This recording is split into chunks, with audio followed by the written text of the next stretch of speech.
So hello guys. तो आज start करते हैं हम ब्रेक स्टेटमेंट के बारे में। तो हमने लास्ट क्लास तक देखा था कि for loop and while loop का किस तरीके से हम यूज़ कर सकते हैं, राइट। आज समझते हैं कि ब्रेक स्टेटमेंट, कंटिन्यू स्टेटमेंट या पास स्टेटमेंट को किस तरीके से यूज़ किया जा सकता है।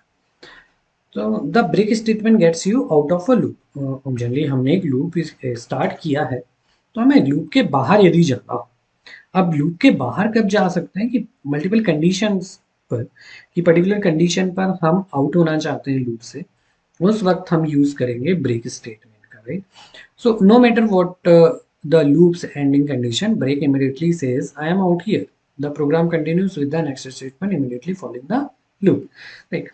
तो break stops only the loop in a which it resides, means जब हम आउटर लूप, नेस्टेड लूप या इनर लूप का यूज कर रहे हो, तो पर्टिकुलर जिस लूप बॉडी में हम ब्रेक का यूज करेंगे वो सिर्फ हमें उस लूप के बाहर निकालेगा, ना कि अपने पेरेंट लूप या चाइल्ड लूप के बाहर निकालेगा, right?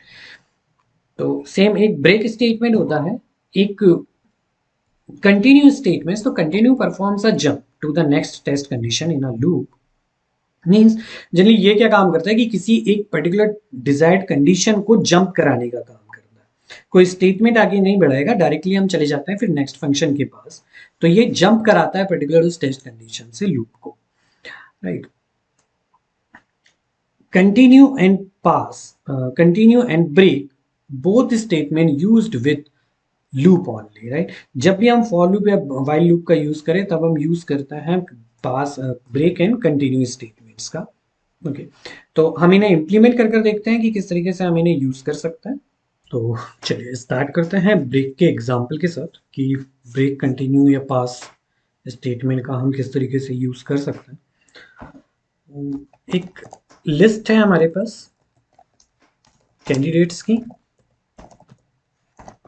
जैक,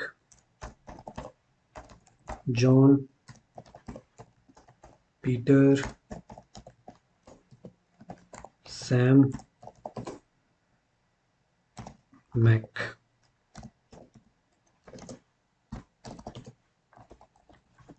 जो नहीं, right. अब कुछ ऐसा है कि हम बात करते हैं टीम, हमने बनाई टीम 1। इस पर्टिकुलर कैंडिडेट्स में से हमें सैम कैंडिडेट के पहले के जितने भी कैंडिडेट्स है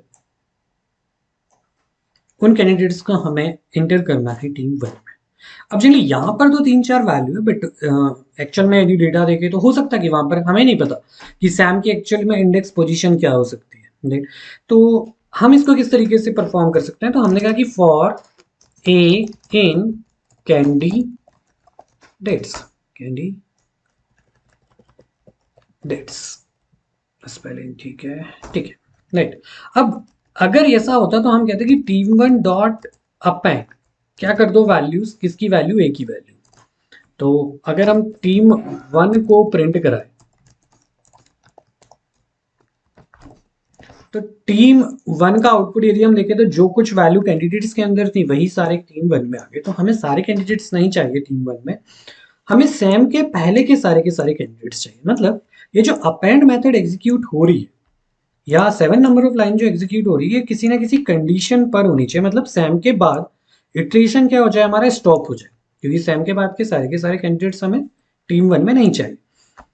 तो सैम या फिर जैक, जॉनी, जो पीटर, जो वैल्यू आ रही है वो ए में आ रही, तो हम यहाँ पर लगा सकते हैं condition if a equals to किसके बराबर हो, सैम के बराबर हो। तो इटरेशन को क्या कर दीजिए, स्टॉप कर दीजिए। अब इटरेशन को स्टॉप करने का मतलब क्या होता है कि जब फर्स्ट टाइम ए में वैल्यू आती है जैक, कंडीशन ट्रू नहीं होती, टीम 1 में अपेंड हो जाती है वैल्यू। फिर आती है जॉन, ए में वैल्यू क्या आती है, John, a equals to John के बराबर नहीं है, कंडीशन ट्रू नहीं होती तो ब्रेक नहीं होता, ये पहुंच जाता है टीम 1 डॉट अपेंड, ए में वैल्यू पहुंच जाती है, राइट। देन उसके बाद आता है पीटर, पीटर में हमने कहा वैल्यू, तो पीटर में कोई वैल्यू नहीं आती है, पीटर सैम के बराबर नहीं है तो ब्रेक नहीं होता है, ये पहुंच जाता है टीम 1 डॉट अपेंड के पास, राइट। अब इसके बाद आता है सेम, ए की वैल्यू आती है Sam, Sam equals to Sam के बराबर होता है। अब ये इस लूप के अंदर आता है, क्यों, कंडीशन के अंदर आता है, क्योंकि कंडीशन ट्रू हो रही है। तो ये स्टेटमेंट एग्जीक्यूट होगा ब्रेक, ब्रेक का मतलब होता है end of the loop, particular इस लूप के स्टॉप इटरेशन कमांड को अचीव करना और लूप के बाहर आ जाना, तब वो उसके बाद कोई भी इटरेशन परफॉर्म नहीं होगा, डायरेक्टली वो लूप के बाहर आ जाएगा। तो हमें सिर्फ कितनी वैल्यू मिलेगी, जैक, जॉन एंड पीटर। तो हमें सिर्फ सैम के पहले जितने भी कैंडिडेट्स हैं वो सारे के सारे टीम वन में चाहिए थे, हमने टीम वन में ला लिया, राइट। तो इस तरीके से ब्रेक स्टेटमेंट यूज करा जाता है।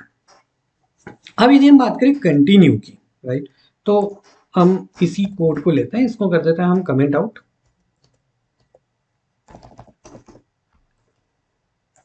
इसी को कॉपी कर लेते हैं, ठीक है। अब कंडीशन ऐसी है कि मान के चलते चलिए यहां पर हम दे देते हैं टीम टू, तो टीम टू में हमें सैम को छोड़कर बाकी सारे कैंडिडेट्स चाहिए, because Sam is not eligible. हमें ये पता है कि हमारे पास कैंडिडेट्स की लिस्ट है, इस कैंडिडेट्स की लिस्ट में सैम जो है वो एलिजिबल नहीं है टीम टू में एंटर होने के लिए। तो हमें जनरली जब भी ए की वैल्यू सैम के बराबर हो तो हमें क्या करना है, उसे स्किप करना है, हमें उसे जंप करना है। तो हम यूज करते हैं कंटिन्यू स्टेटमेंट का, यहाँ पे टीम टू को प्रिंट कराते हैं, देन टीम टू में अपेंड करते हैं। यहाँ पे हम स्टेटमेंट दे देते हैं टीम टू, देन रन कराते हैं। तो अब टीम टू में क्या हो गया, Jack, John, Peter, Mac, Johnny. I think हमारे पास सैम भी है, बट सैम को हमने कहा है कि हम टीम टू का मेंबर नहीं रखना चाहते। तो डिजायर्ड कंडीशन पर किसी इटरेशन को स्किप करना, तो ये इटरेशन परफॉर्म हो रहा था, ए की वैल्यू जैसी सैम के बराबर होती है, हमने कहा कंटिन्यू, तो वो यहां नहीं जाता, डायरेक्टली चले जाता है नेक्स्ट स्टेटमेंट के पास, नेक्स्ट इटरेशन के पास, राइट।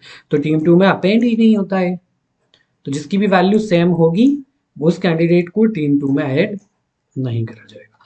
तो इस तरीके से कंटिन्यू मतलब डिजायर्ड कंडीशन पर आपके लूप को जंप करना, स्किप करना, कंटिन्यू स्टेटमेंट का काम होगा, राइट। अब बात करते हैं, इसमें थोड़ा सा कंटेंट लिख देते हैं, this is for break statement.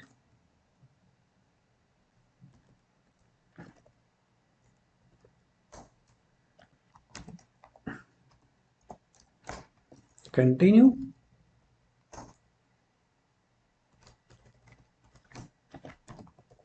हम बात करते हैं पास स्टेटमेंट की, इसी को समझ लेते हैं।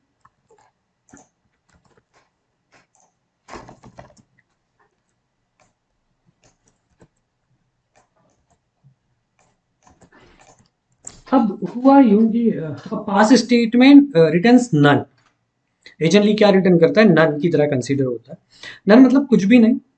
अब इसका मतलब ऐसे समझे कि हम जब प्लेइंग कार्ड खेलते हैं, तो प्लेइंग कार्ड खेलते समय जब हमारी टर्न आती है और पर्टिकुलर उस टर्न के लिए हमारे पास कोई कार्ड नहीं होता, तो हम क्या कहते हैं, पास। मतलब हम गेम में रहना चाहते हैं, हम लूप में रहना चाहते हैं, बट पर्टिकुलर जो टर्न है अभी, जो कंडीशन आई है हमारे पास, हम उस कंडीशन के लिए अभी कुछ भी नहीं करना चाहते, मेरे पास कोई कार्ड ही नहीं है, तो हम क्या कहते हैं, सिंपली पास। तो सेम, अगर हमने कहा कि ए की वैल्यू सैम के बराबर हो, तो अभी हम कुछ भी नहीं करना चाहते हैं, कुछ भी नहीं करना चाहते मतलब ये लाइन एग्जीक्यूट हो जाएगी, तो सैम भी टीम थ्री का हिस्सा बन जाएगा। अभी हमारे पास कि यदि सैम कोई कैंडिडेट है, उसके लिए अभी कोई भी एग्जीक्यूशन हमारे पास नहीं, ना ही हम उसे ब्रेक करना चाहते हैं उसके बाद इटरेशन को, ना ही हम उस इटरेशन को स्किप करना चाहते हैं, ना ही हम कोई और चेंजेस करना चाहते हैं। सिंपली हम यहाँ पर एक सिर्फ स्कीमा टाइप कोड क्रिएट करना चाहते हैं कि सैम की वैल्यू के लिए हम लेटर ऑन फ्यूचर में कुछ टास्क एग्जीक्यूट करेंगे, बट अभी कुछ नहीं है हमारे पास करने के लिए, तो हम यूज करते हैं पास का। अब यदि हम टीम थ्री को प्रिंट कराए तो यहाँ पे Jack, John, Peter, Sam, Mac, Johnny सभी वैल्यूज आ जाएगी, राइट। तो सेम, अब जैसे हमने कहा कि हमने कोई एक कंडीशन लिखी, हम कहते हैं for a in range of 200, हमें कोई लूप एग्जीक्यूट करना है, बट अभी मेरे पास लूप एग्जीक्यूट करने के लिए कोई एग्जीक्यूशन नहीं है, बट एक लूप बॉडी हम बनाकर रखना चाहते हैं, या फिर हम मान के चलते हैं कि यहाँ पर मार्क्स नाम से एक मार्क्स की लिस्ट है,